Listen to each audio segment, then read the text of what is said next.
I would like to know if anybody knew anybody in the 82nd Airborne who is still alive who has made more than 4 jumps. I made 5 combat jumps, and I would sure like to know if there was anybody there, because I would probably know who they were.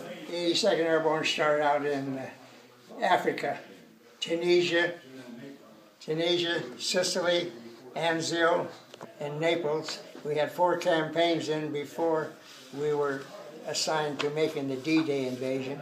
The D-Day invasion, we made it St. Lo and St. Marie-Gallice, and then from there we went on to the Battle of Bulge, and we made it down to Malmedy, St. Vit, and that way. And then from there we made it to Holland. So we had 8 campaigns. We left England about 11 o'clock at night, and we got in about 11:45. And our first drop was actually on the 5th, not the 6th.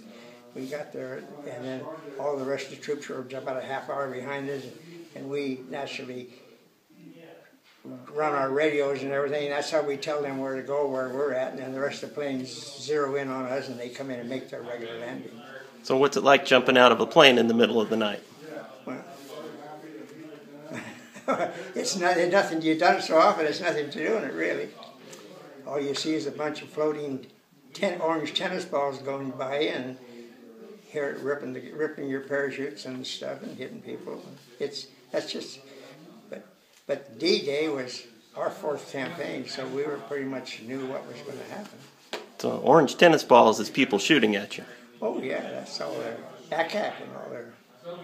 I was with a group of Torpedomen, and the Navy apparently didn't know what to do with us. They kept sending us someplace and then back to Newport again.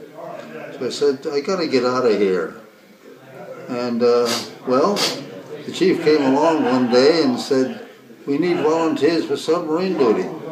I put up my hand. I was one of the dozen that volunteered. And up until that second, I had never thought about submarines. The longest one, we attacked a tanker that's being escorted by 3 destroyers. The skipper fired on the tanker, sunk it. Now the 3 destroyers are coming after us. And that's bad. 3 of them. 1 is bad, but 3 of them is very bad. Normally, a submarine's best defense is to go deep. But we were only 132 feet of water. We couldn't go deep. So we settled down on the bottom, and they started dropping depth charges. We'd made the attack about 6 in the morning. They kept us down. We didn't surface until 9 o'clock that night. Some 15 hours without breathing decent air, because everything was shut off, even the air circulation. Keep as quiet as possible. That was the longest we were ever down. In the Pacific first. We went to the Aleutian Islands and on task force duty out of there for 64 days at sea. And then we took over I-2, which was the first repossessed United States soil during World War II. And from there, we went around through the big ditch, and I went on convoy duty escort. We escorted convoy duties, usually around 28 to 30 ships, across the North Atlantic through Submarine Alley, they called it, and over to Ireland, England, and Scotland, and all that jazz. And then from there, we went into Normandy, in southern France and all that stuff. And after that, on the way back to the States, when I put in a chit for transfer, and I got just like him, I put in another boot camp at Newport, Rhode Island. I know what it's like. And then we went to Newport News and went in commission with the new ship. And then we went to South America, Port of Spain, and around and everything, on our shakedown cruise twice. And from there, we left all by ourselves clear to Leyte in the Philippines. And of course, we stopped at Honolulu and did some gunnery practice because we was new yet, new ship. And that's where we joined the 3rd Fleet. And at the end of the war, I went into Tokyo Bay also with the old USS Missouri. Well, it was not old, it was still pretty new. It's the most beautiful ship you ever laid eyes on that day. And I got to see the whole thing there through binoculars. I was on the other side of Tokyo Bay, but I had powerful binoculars, and I got to see the whole episode there on deck of the Missouri. MacArthur and the blacktop hat guys and all that. The Japanese were all top coats and blacktop hats, you know.